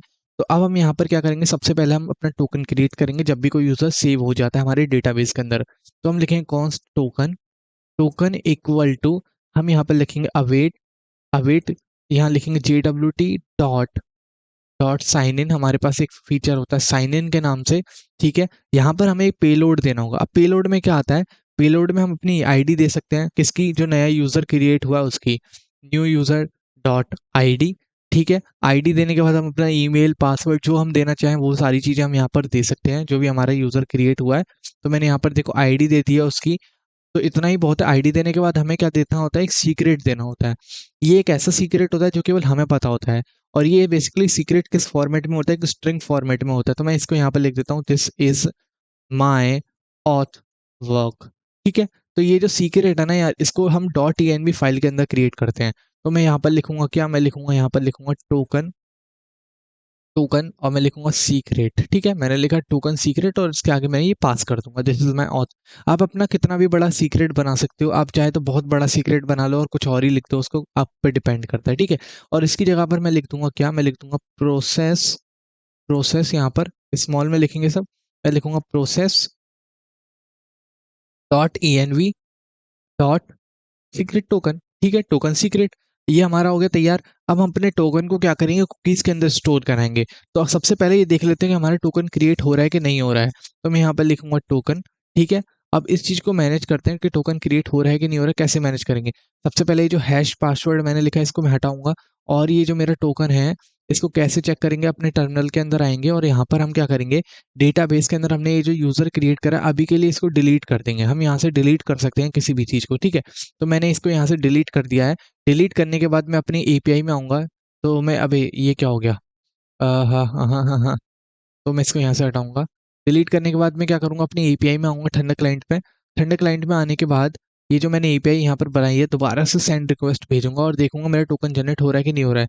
एरर आया है, हैव अ वैल्यू सीक्रेट और प्राइवेसी की। तो यहाँ पर बेसिकली प्रोसेस डॉट env की वैल्यू नहीं मिल रही होगी ज़रूर, जहाँ तक मुझे लगता है। तो यहाँ पर process dot env dot secret token, secret या सीक्रेट टोकन, तो मैं उसको सेव कर लेता हूँ एक बार। तो मैं इसको सेव कर लेता हूँ और फिर दोबारा रिक्वेस्ट मारता हूँ यहाँ पर, ठीक है। तो यूज़र ऑलरेडी एग्जिस्ट क्यों दिखा रहा है, क्योंकि अभी तक हमने क्या करा है, हमने इसको रिफ्रेश कर दिया है, डेटाबेस को डिलीट कर दिया है, यहाँ से यूज़र को भी हमने डिलीट कर दिया है। अब एक बार दोबारा देखते हैं कि क्यों हमें वो यूज़र ऑलरेडी एग्जिस्ट दिखा रहा है। अभी एक बार डेटाबेस को रिफ्रेश कर देते हैं, ठीक है। तो अभी हमारे डेटाबेस के अंदर हाँ एक यूज़र है, एक यूज़र है। वो यूज़र ऑलरेडी एग्जिस्ट क्यों दिखा रहा है, वो इसलिए दिखा रहा था क्योंकि जब हम टोकन क्रिएट करने की कोशिश कर रहे थे ना, तो उससे पहले ध्यान करो कि हमने यहाँ पर क्या करा है, यूज़र कंट्रोलर के अंदर ये चीज़ हमने इसके बाद लिखी है, यूज़र सेव करने के बाद लिखी है। तो इस चीज़ को हमें कहाँ मैनेज करना होगा, इस चीज़ को हमें ऊपर की तरफ मैनेज करना होगा। हम क्या करेंगे, हम टोकन क्रिएट करेंगे, टोकन क्रिएट हो जाता है सक्सेसफुली, तभी हम उसके बाद यूज़र को सेव कराएंगे और तभी हम यूज़र के लॉगिन साइन अप का रिस्पॉन्स भेजेंगे। नहीं तो अगर हम मानो टोकन में कोई दिक्कत होगी और टोकन क्रिएट ना हो पाए, तो अब भी यूज़र हमारा डेटाबेस के अंदर क्रिएट हो जाएगा, तो ये बहुत बड़ी दिक्कत हो जाएगी। तो इसको हम कैसे मैनेज करेंगे, देखो अब ये जो मैंने टोकन लिखा है ये मैंने हैश पासवर्ड के नीचे लिखा है। तो अब मैं यहाँ पर लिखूंगा if we don't have token, अगर हमारे पास टोकन नहीं है मानो एक बार को, तो हम क्या करेंगे, यहाँ पर एक रिस्पॉन्स प्रोवाइड करेंगे। मैं लिखूंगा return response dot send, return response dot send, और मैं यहाँ पर लिखूंगा क्या, मैसेज लिखूंगा टोकन इज नॉट क्रिएटेड, ठीक है। टोकन इज नॉट क्रिएटेड, ठीक है, टोकन इज नॉट क्रिएटेड। साथ ही साथ लिखूंगा सक्सेस, और यहाँ पर लिखूंगा सक्सेस के बाद लिखूंगा फॉल्स। तो अब इससे क्या होगा, ये चीज़ हमारी मैनेज हो जाएगी। अब मैं यहाँ पर ये जो डेटाबेस है हमने क्लियर कर दिया है। अब दोबारा से अपने राउट को हैंडल करते हैं। अब मैं यहाँ पर देखो दोबारा से रिक्वेस्ट भेजूंगा, सेंड करूंगा, cannot access new user before initialization. तो हमें देखो एक एरर मिल रहा है, यहाँ पर क्या एरर मिल रहा है उस चीज़ को हैंडल करते हैं। तो ये कह रहा है न्यू यूज़र को हम एक्सेस, अब बेसिकली पता है क्यों हो रहा है, क्योंकि ये जो हमने न्यू यूज़र करा है ना, इसके अंदर हमने एक आईडी पास करी है। क्या पास करी है, आईडी पास करी है। तो इस आईडी को पास करने के लिए हमें क्या करना होगा यार, मतलब हमें क्या करना होगा, वही पुराना सिनेरियो ही इस्तेमाल करना होगा। क्योंकि अब यहाँ पर हम एक चीज़ कर सकते हैं कि हम इस आईडी की जगह पर ईमेल पास कर सकते हैं, टोकन जनरेट करा सकते हैं, ईमेल पास कर सकते हैं, वो भी एक सही तरीका है। लेकिन मुझे अब ऐसा लगता है कि हमें इस सारे सिनेरियो को नीचे की तरफ रखना होगा, किससे, न्यू यूज़र से नीचे, मतलब हम यहाँ पर इसको क्रिएट कर सकते हैं, हम यहाँ पर कर सकते हैं इसको न्यू यूज़र के नीचे। अब एक बार पूरा सिनेरियो समझाऊँगा, दिक्कत मत लेना, मुझे पता है थोड़ी-सी हड़बड़ाहट हो गई है। देखो मैं यहाँ पर क्या करने की कोशिश कर रहा हूँ, ईमेल नेम पासवर्ड को चेक कर रहे हैं, ईमेल नेम पासवर्ड को चेक करने के बाद यूज़र एग्ज़िस्ट करता है नहीं कर रहा है ये चेक कर रहे हैं, पासवर्ड को हैश कर रहे हैं, फिर यूज़र को हम सेव कर रहे हैं डेटाबेस के अंदर और फिर उसके बाद हम टोकन की वैलिडेशन को चेक कर रहे हैं कि टोकन क्रिएट हो पा रहा है कि नहीं हो पा रहा है और फिर उसके बाद हम क्या कर रहे हैं रिस्पॉन्स भेज रहे हैं। अब हमारा यहाँ पर एक चीज़ चला गया है वो है हमारा रिस्पॉन्स, तो उस रिस्पॉन्स को भी हम यहाँ पर लेके आते हैं। तो वो रिस्पॉन्स को हम कैसे लेके आएँगे, वो बेसिकली रिस्पॉन्स यहाँ से चला गया है, तो मैं लिखूँगा रिटर्न रिस्पॉन्स डॉट सेंड, ठीक है? रिस्पॉन्स डॉट सेंड मैसेज लिखूँगा और मैसेज के अंदर लिखूँगा यूज़र क्रिएटेड सक्सेसफुली, ठीक है? यूज़र क्रिएटेड सक्सेसफुली, साथ ही साथ यहाँ पर भेज दूँगा सक्सेस और यहाँ पर क्या भेज दूँगा ट्रू, मैं लिख दूँगा सक्सेस ट्रू। तो देखो हमने यहाँ पर रिस्पॉन्स भेज दिया, अब यहाँ पर ठीक है। अब एक और बार हिट करते हैं अपनी रिक्वेस्ट को, आई होप सभी चीज़ें एकदम अच्छे से चलें। मैंने हिट करा अपनी रिक्वेस्ट को, यूज़र क्रिएटेड सक्सेसफुली और साथ ही साथ मुझे टोकन भी मिल चुका है, मतलब यहाँ पर चीज़ें एकदम अच्छे तरीके से हो चुकी हैं। अब ये जो टोकन मिला है ना, अब हमें इस टोकन को क्या करना है, रिक्वेस्ट कुकीज़ में स्टोर कराना है। तो देखो यहाँ पर कुकीज़ को ऐसे हैंडल करेंगे, तो हम यहाँ लिखेंगे कुकी पार्सर करके एक पैकेज होता है हमारे पास, ठीक है? npm कुकी पार्सर, तो इस कुकी का हम इस्तेमाल करेंगे यहाँ पर। देखो बहुत ज़्यादा यूज़र हैं, तो इस पैकेज को इंस्टॉल कर लेते हैं और देखते हैं कि इस पैकेज को कैसे इस्तेमाल करा जाता है। तो यहाँ पर मैं क्या करूँगा, इसको इंस्टॉल कर लूँगा, ये इंस्टॉल हो जाएगा और इसको इंस्टॉल होने देते हैं। अब इंस्टॉल होने के बाद आपको क्या करना है, अपने index.js में आना है और यहाँ पर इसको एज़ अ मिडलवेयर यहाँ पर लिखना है app.use और लिखना है कुकी पार्सर, ठीक है? कुकी पार्सर और कुछ इस तरीके से यहाँ पर पेस्ट कर देना है। अब कुकीज़ पार्सर लिखने के बाद आपको यहाँ पर क्या करना है, आपने ये जो रिस्पॉन्स डॉट सेंड लिखा है इसके पहले आपको लिखना है response dot cookies, response dot एक तरीका होता है रिस्पॉन्स डॉट कुकीज़, ठीक है? एक बार देख लेते हैं कि कैसे इसको इस्तेमाल करा जाता है, ठीक है? तो एक बार इसको चेक करते हैं इसकी डॉक में। तो यहाँ पर देखो कंसोल करा रखा है कुकीज़ को रिक्वेस्ट डॉट कुकीज़, तो इसको देखते हैं एक बार इसकी डॉक मिल जाए तो हम डॉक में अच्छे से देख पाएँगे, चीज़ों को समझ पाएँगे, ठीक है? तो यहाँ पर देख रहे हैं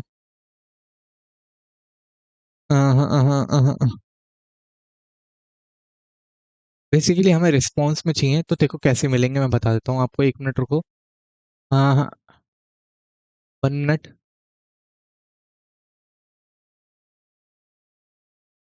ठीक है, तो देखो हमें यहाँ पर क्या करना है, अभी हमने ये जो रिस्पॉन्स भेजा है ना इसको कमेंट कर दो और यहाँ पर हम क्या लिखने वाले हैं, हम लिखने वाले हैं क्या, एक बार सर्वर को रीस्टार्ट कर देते हैं क्योंकि इंपॉर्टेंट है सर्वर रीस्टार्ट करना। तो यहाँ पर सेव करते ही सर्वर रिस्टार्ट हो जाएगा। अब एक एरर आएगा, मुझे पता है एरर बताएगा। यहाँ पे लिखना है cookies response dot cookie, cookie के बाद हमें आप ब्रैकेट लगाना है और इसके अंदर देखो क्या-क्या देना है। सबसे पहले हमें इस कुकी को सेट करते वक़्त हमें क्या देना है, एक तो नेम देना है अपने कुकी का। तो हम यहाँ पर अपने कुकी का नाम रख रहे हैं टोकन, ध्यान रखना। ये जो हम कुकी सेट करा रहे हैं रिस्पॉन्स डॉट कुकीज़, ठीक है? कुकीज़ होता है या कुकी होता है, मैं एक बार एस लगा के देखता हूँ और चीज़ें देखता हूँ कि हमें मिल रही है कि नहीं मिल रही। रिस्पॉन्स डॉट, अब देखता हूँ इस पे कुछ मिल रहा है कि नहीं मिल रहा है, नहीं। हमारा वही होता है, कुकी होता है, नॉट कुकीज़, ठीक है? रिस्पॉन्स डॉट कुकीज़, फिर उसके बाद हमें क्या पास करना है, उसके बाद हमें अपनी वैल्यू पास करनी है जो कि हम सेव कराना चाहते हैं। हम टोकन को सेव कराना चाहते हैं, ठीक है? जो टोकन क्रिएट हुआ है, फिर उसके बाद हम यहाँ पर कुछ ऑप्शंस देंगे। हम लिखेंगे एचटीटीपी ओनली ट्रू, ठीक है? एचटीटीपी ओनली ट्रू नहीं मिल रहा है, चलो कोई नहीं, एक्सपायर एक्सपायर हमारे पास कुछ पर्टिकुलर ऑप्शंस होते हैं, एक्सपायर इन, तो ये मुझे सजेशंस नहीं मिल रहे हैं। देखो यहाँ पर लिखे हुए आ रहे हैं, एक तो होता है, दिखाना चाहूँगा, देखो एक तो एक्सपायर्स होता है और एक पाथ होता है, एक मैक्सेज होता है, ठीक है? तो इसका एग्जांपल देख लेते हैं एक बार। तो हम यहाँ पर इसके रेफरेंस में देखो एचटीटीपी, देखो किस तरीके से, साथ ही साथ हमें एग्जांपल भी बता रहे, response dot cookies value max age HTTP only true. तो इसको देखो हम यहाँ पर क्या करेंगे, हम सिंपली यहाँ पर लिखेंगे एचटीटीपी ओनली ट्रू, हम यहाँ पर ये पास कर देंगे और साथ ही साथ ये जो हमने सेंड वाला मेथड है इसको इसके साथ लिंक कर देंगे। कैसे लिंक करेंगे, देखो ये ऑटोमेटिकली लिंक हो चुका है। बेसिकली अगर मैं दिखाना चाहूँ तो कैसे है ये, कुछ इस तरीके से है। तो मतलब पहले हम कुकीज़ सेट कराएँगे यहाँ पर, इतने में कुकीज़ सेट कराया, फिर हम अपना क्या कर देंगे, रिस्पॉन्स भेज देंगे। तो अब इसको चेक कर लेते हैं कि ये अच्छे से चल रहा है कि नहीं चल रहा है। देखो, मैं यहाँ पर क्या करूँगा, डेटाबेस के अंदर जो यूज़र क्रिएट हुआ है उसको मैं यहाँ से हटाऊँगा सबसे पहले। तो मैं यहाँ पर रिफ्रेश करता हूँ, ठीक है? तो मैं इसको यहाँ पर रिफ्रेश करता हूँ और रिफ्रेश करने के बाद मैं इसको यहाँ से डिलीट करता हूँ और फिर चेक करेंगे कि हमारी कुकीज़ में टोकन सेट हो रहा है कि नहीं हो रहा है। बेसिकली ये टोकन ऑथेंटिकेशन के लिए है। अब आप सोच रहे होंगे यार ये टोकन किस चीज़ के ऑथेंटिकेशन के लिए, मुझे समझ में ही नहीं आ रहा है। तो ये बेसिकली जब भी आप अपनी एपीआईज़ और एपीआईज़ को क्रिएट करोगे, मानो आप कोई ब्लॉग पोस्ट की एपीआई बना रहे हो, तो यार उन एपीआई को आप वैलिडेट कैसे करोगे? उन एपीआईज़ को आप मतलब ये कैसे बताओगे कि हाँ, ये वही यूज़र है जो लॉगिन है और वही यूज़र इस एपीआई का इस्तेमाल करना चाहता है। तो उसके लिए हम अपने फ्रंट एंड के अंदर बेसिकली जब एपीआई की हैंडल कर रहे होंगे तो रिक्वेस्ट हेडर के अंदर कुकीज़ को पास करेंगे या कुकीज़ को देखेंगे कि कहीं वो वैल्यू है एग्जिस्ट करती है कि नहीं करती है। फिर उसके बिहाफ पे हम क्या करेंगे, ये बताएँगे कि हाँ, ये वही यूज़र है जो यहाँ पर आया है और ये लॉग्ड इन है, ठीक है? इस तरीके से। अब यहाँ पर देखो एक रिस्पॉन्स क्रिएट करते हैं। तो यूज़र क्रिएटेड सक्सेसफुली, कुकी आया है? हाँ, देखो हमारे पास एक कुकी स्टोर हो चुका है टोकन के अंदर। तो देखो हमारे यहाँ पर एक साइन अप का पूरा सिनेरियो बन चुका है और ये जो सिनेरियो है मुझे पता है कि आप लोगों में से बहुत लोग सोच रहे होंगे भाई हमने तो यहाँ तक ये देखा है कि टोकन के अंदर लोग बेसिकली डेटाबेस के अंदर टोकन स्टोर कराते हैं, फिर पासवर्ड वगैरह बनवाते हैं, बहुत सारी चीज़ें करते हैं। लेकिन ये जो सिनेरियो है, ये कुकीज़ वाला सिनेरियो बहुत ज़्यादा ईज़ी सिनेरियो है और इसको आप बहुत अच्छे से इस्तेमाल कर सकते हो। तो अब क्या हो गया कि जब भी कोई यूज़र साइन अप करेगा तब भी हमारे कुकीज़ सेट होंगे, लॉगिन करेगा तब भी हमारे कुकीज़ सेट होंगे, ठीक है? चलो, हमारा साइन अप का सिनेरियो एकदम अच्छे से बन चुका है, सारी की सारी चीज़ें एकदम अच्छे से वर्क कर रही हैं। चलो अब लॉगिन को चेक करते हैं कि लॉगिन कैसे बनाएँगे। तो देखो लॉगिन को चेक करने का तरीका क्या है? सबसे पहले तो मैं इतने सिनेरियो को कॉपी कर लूँगा यहाँ से, ठीक है? कॉपी करने के बाद मैं सिंपली यहाँ पर पेस्ट कर दूँगा और यहाँ पर मैं जो नेम है ना इसको हटा दूँगा क्योंकि हमें इसकी कोई ज़रूरत नहीं है। नेम को मैंने हटा दिया यहाँ पर और यहाँ से भी नेम को हटा दूँगा क्योंकि लॉगिन के लिए तो केवल ईमेल और पासवर्ड ही चाहिए होता है, ठीक है? अब यहाँ पर हम क्या करेंगे, सबसे पहले एक काम कर लेता हूँ कि ये जो एरर के हमने एरर हैंडलिंग करी है डिटेक्शन में, तो यहाँ पर एरर को भी हम उसी तरीके से लिखेंगे जैसे हमने साइन अप में लिखा हुआ है। तो ये यहाँ भी हम क्या करेंगे, एरर को हैंडल करेंगे। एरर को हैंडल करने के बाद अब हम यहाँ पर क्या करेंगे, सबसे पहले जब भी कोई यूज़र लॉगिन कर रहा है तो हम ये चेक करेंगे कि वो यूज़र एग्ज़िस्ट करता है कि नहीं करता है, ठीक है? जैसे हमने साइन अप में करा था कि हमने ये चेक करा था कि वो यूज़र एग्ज़िस्ट करता है कि नहीं करता है, वैसे ही हम ये चीज़ यहाँ पर क्या करेंगे, लॉगिन में भी क्रिएट करेंगे, ठीक है? तो अब लॉगिन में कैसे करेंगे, हम लिखेंगे const check exist user, check exist user equal to await, वही चीज़ करेंगे हम बेसिकली यूज़र मॉडल डॉट हम लिखेंगे फाइंड वन, ठीक है? Find one. अब मुझे यहाँ पर चेक एग्जिस्ट में एरर क्यों मिल रहा है? Check is declare but value never, ठीक है? बेसिकली अभी के लिए कोई दिक्कत नहीं है। अब यहाँ पर क्या करेंगे, यहाँ पर हम क्या कर देंगे, अपनी ईमेल पास कर देंगे, ईमेल पास कर देंगे, ठीक है? अब यहाँ पर ईमेल पास करने के बाद हम क्या लिखेंगे, हम यहाँ पर इसको सबसे पहले असिंक बना लेते हैं। असिंक का एक एरर आ रहा है मेरे पास, तो मैं इसको असिंक बना लेता हूँ। असिंक मैंने यहाँ पर बना लिया है। अब यहाँ पर क्या करेंगे, हम यहाँ पर लिखेंगे if we don't have not user, अगर चेक यूज़र एग्जिस्ट नहीं करता है तो हम क्या करेंगे, हम यहाँ पर लॉगिन में ये चेक कर रहे हैं कि हमारे यूज़र का अकाउंट है कि नहीं है। अगर यूज़र का अकाउंट नहीं है तो हम बोल देंगे कि भाई रिटर्न कर दो, क्या रिस्पॉन्स रिटर्न कर दो कि यूज़र एग्जिस्ट नहीं करता है, यूज़र का कोई अकाउंट नहीं है, ठीक है? रिस्पॉन्स डॉट सेंड मैसेज में भेज दो, message user doesn't exist, user does not exist, ये भेज दो भाई। और साथ ही साथ सक्सेस को कर दो क्या, सक्सेस को कर दो ट्रू, फॉल्स, सक्सेस कर दो फॉल्स कि यूजर एग्जिस्ट नहीं करता है। फिर अगर यूजर एग्जिस्ट करता है, ईमेल तो चेक हो गई, मतलब यूजर एग्जिस्ट करता है तो ईमेल चेक हो गई हमारी।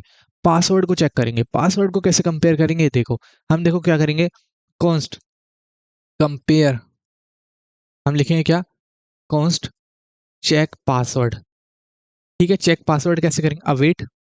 अब हमने ये जो बिक्रिप्ट है ना, ये इसका इस्तेमाल करेंगे। बिक्रिप्ट की एक खासियत है कि बिक्रिप्ट हमें पासवर्ड को एक अलग फॉर्म में कन्वर्ट करने की फंक्शनैलिटी भी देता है और साथ ही साथ जब पासवर्ड कन्वर्ट हो जाता है तो पासवर्ड को कंपेयर करने की फंक्शनैलिटी भी देता है। तो बिक्रिप्ट यहाँ पर क्या करेगा, बिक्रिप्ट बेसिकली हमारे यहाँ पर करेगा bcrypt dot compare. Bcrypt dot compare एक फंक्शनैलिटी होती है हमारे पास, बिक्रिप्ट डॉट कंपेयर। कंपेयर करने के बाद हम यहाँ पर अपना पासवर्ड पास करेंगे। पासवर्ड पास करने के बाद हम यहाँ पर क्या करेंगे, अब देखो यहाँ पर हमें दो चीज़ें पास करनी है, एक तो वाला पासवर्ड पास करना है जो यूज़र ने लिखा है, ठीक है? और एक वो पासवर्ड पास करना है जो कि डेटाबेस के अंदर एग्जिस्ट करता है, जो कि अगर कोई यूज़र लॉगिन कर रहा है तो वो ऑलरेडी डेटाबेस के अंदर क्रिएटेड है। तो अब हमने ये तो चेक कर लिया कि हाँ हमारे यूज़र एग्जिस्ट करता है और हमने चेक भी कर लिया और ईमेल के थ्रू हमने मंगा भी लिया कि भाई हाँ यूज़र हमारा डेटाबेस के अंदर है। तो इस यूज़र के अंदर उसका पासवर्ड भी होगा, तो हम क्या करेंगे, इस नॉर्मल पासवर्ड के साथ उस यूज़र के पासवर्ड को भी डाल देंगे, एग्जिस्ट। हमें क्या लिखेंगे, check exist user password, check exist user dot password, password आ जाए भाई, ठीक है? अगर पासवर्ड की वैल्यू हमारे पास ट्रू आती है तो क्या है कि हाँ भाई पासवर्ड सही है, ईमेल भी सही है, यूजर एग्जिस्ट करता है, लॉगिन करा दो, है ना। लेकिन अगर पासवर्ड की वैल्यू ट्रू नहीं आती है, if we don't have check password, ठीक है, check password not check user, check password. If we don't have check password, then we what we will say, we will say that user your password is incorrect. तभी तो वो सही नहीं दे पा रहा है वैल्यू, तभी तो कंपेयर नहीं कर पा रहा है ओरिजिनल पासवर्ड के साथ। जो बिक्रिप्ट डॉट जेएस जो पासवर्ड कंपेयर कर रहा है, अगर ओरिजिनल पासवर्ड नहीं आएगा तो ये वैल्यू जो है ट्रू फॉल्स की फॉर्म में आती है। तो अगर ये वैल्यू ट्रू फॉल्स की फॉर्म में आ रही है मतलब फॉल्स हो जाएगी, और जब फॉल्स हो जाएगी तो हम क्या बोल देंगे, रिस्पॉन्स डॉट सेंड हम यहाँ पर एक मैसेज बोलेंगे, मैसेज, और मैसेज के साथ हम क्या भेजेंगे, पासवर्ड इज इनकरेक्ट, ठीक है। इनकरेक्ट की स्पेलिंग चेक कर लेना यार, इनकरेक्ट, ठीक है। और साथ ही साथ हम यहाँ पर क्या भेजेंगे, हम लिख देंगे सक्सेस, सक्सेस लिख देंगे क्या, फॉल्स, हो गया काम। अब अगर हमारा यूजर का पासवर्ड भी ठीक है, ईमेल भी एग्जिस्ट करती है, अकाउंट भी एग्जिस्ट करता है, तो क्या करेंगे, कुकीज लेंगे और साथ ही साथ डेटा लेंगे यूजर का, और किसको भेज देंगे, किसको भेज देंगे भाई, डेटा लेंगे यूजर का, कुकीज लेंगे और किसको भेज देंगे, अपने यूजर को भेज देंगे कि और लॉगिन करा देंगे उसको। तो देखो सबसे पहले हम टोकन भी क्रिएट कराएंगे, टोकन भी तो सेव कराएंगे हम, है कि नहीं है। तो हम लिखेंगे const token equal to await J W T dot hash, hash नहीं बेसिकली हम लिखेंगे साइन इन, साइन इन करने के बाद हम यहाँ पर क्या करेंगे, जब हम टोकन क्रिएट कर रहे हैं तो हम पेलोड भेजेंगे, पेलोड के अंदर हम क्या देंगे, एक आईडी देंगे यहाँ पर, ठीक है, आईडी पास करेंगे और उस आईडी में हम क्या देंगे, एग्जिस्ट यूजर की आईडी देंगे, जो हमारे पास चेक एग्जिस्ट यूजर हमने करा है उसकी आईडी पास करेंगे, क्योंकि हम उसी के लिए तो टोकन जनरेट कर रहे हैं, जिस भी यूजर के लिए हम टोकन जनरेट करते हैं उसी की आईडी पास करी जाती है।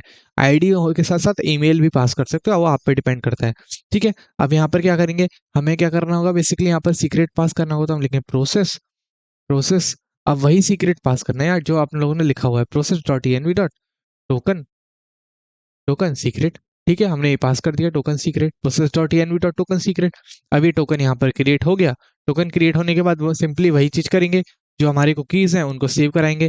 तो देखो यहाँ पर क्या करेंगे, इतना सा सिनेरियो मैं यहाँ पर कॉपी कर लेता हूँ, ठीक है। एक काम करता हूँ, टोकन की वैलिडेशन भी चेक कर लेते हैं कि टोकन क्रिएट हो रहा है कि नहीं हो रहा है, उसको भी चेक कर लेते हैं क्योंकि वो भी तो इंपॉर्टेंट है। अब यहाँ पर मैं इसको पेस्ट कर दूंगा। अब देखो टोकन अगर नहीं है तो क्या बोल दूंगा, टोकन इज नॉट क्रिएटेड, नहीं तो टोकन को स्टोर करा दूंगा कुकी के अंदर, एचटीटीपी ओनली ट्रू कर दूंगा और मैसेज बोल दूंगा user log in successfully, user log in successfully. और साथ ही साथ क्या कर दूंगा, यूजर का डेटा भेजना चाहूँ तो डेटा भेज सकता हूँ। देखो एक बार दोबारा देखो लॉगिन का सिनेरियो, दोबारा देखो मैं क्या कर रहा हूँ, ईमेल पासवर्ड चेक करा, फिर यूजर एग्जिस्टेंस चेक करी, फिर उसके बाद ये चेक करा अगर यूजर एग्जिस्ट नहीं करता बोल देंगे यूजर डजंट एग्जिस्ट, मतलब यूजर का अकाउंट ही नहीं है मोंगोडीबी के अंदर। फिर अगर यूजर अकाउंट है तो पासवर्ड चेक करो, पासवर्ड को कंपेयर करा एग्जिस्ट यूजर के पासवर्ड के साथ में, क्या आपने पासवर्ड सही डाला है कि नहीं डाला, अगर पासवर्ड गलत है तो बोल देंगे पासवर्ड इज इनकरेक्ट, ठीक है। फिर हमने टोकन क्रिएट करा, फिर टोकन की वैलिडेशन चेक करी कि टोकन क्रिएट हुआ है कि नहीं हुआ है, फिर उसके बाद हमने क्या कर दिया कि हाँ यूजर लॉगिन करता है, तो हमने क्या कर दिया, यूजर को लॉगिन कर दिया। तो फिर हमारे यहाँ पर क्या हो गया, यूजर लॉगिन हो गया अच्छे से। तो इतना हमारा सिनेरियो यहाँ पर कंप्लीट हुआ। चलो अब एपीआई क्रिएट करते हैं, अब एपीआई चेक करते हैं एक बार, ठीक है, यहीं पर ही चेक कर रहा हूँ मैं, ठीक है। साइन अप की जगह बस क्या कर दूंगा, लॉगिन कर दूंगा, लॉगिन, साइन अप की जगह मैंने क्या कर दिया, लॉगिन कर दिया, और नेम को मैं यहाँ से हटा लूंगा, ठीक है। तो सबसे पहले वैलिडेशन चेक करते हैं, अगर हमारे पास ईमेल और पासवर्ड कुछ है नहीं तो हमें क्या मिलता है रिस्पॉन्स में। तो देखो हमें रिस्पॉन्स में क्या मिल रहा है, बेसिकली अभी कोई कुकी सेट नहीं हुआ है, रिस्पॉन्स में क्या मिला है, यूजर क्रिएटेड सक्सेसफुली, वाह वाह वाह वाह वाह, ये क्या हुआ, स्लैश एपीआई लॉगिन, एक बार पाँच चेक कर लेता हूँ, मैं सब कुछ चेक कर लेता हूँ, दोबारा भेजता हूँ। देखो हाँ सही है, मतलब मैंने साइन रिक्वेस्ट नहीं भेजी, डरा ही दिया एक बार को। तो मैंने लिखा please fill all the required field, अब मैंने क्या करा, ईमेल डाल दिए, पासवर्ड डाल दिया। अब ये ईमेल पासवर्ड जो है सही है, ठीक है, मैं इनको थोड़ा चेंज कर देता हूँ, 992 कर दिया। तो देखो यहाँ पर क्या हुआ, यूजर डज नॉट एग्जिस्ट, क्यों, क्योंकि ईमेल नहीं मिली उसको। फिर मानो मेरा ईमेल सही है, पासवर्ड चेंज कर देता हूँ, क्यों लगा देता हूँ।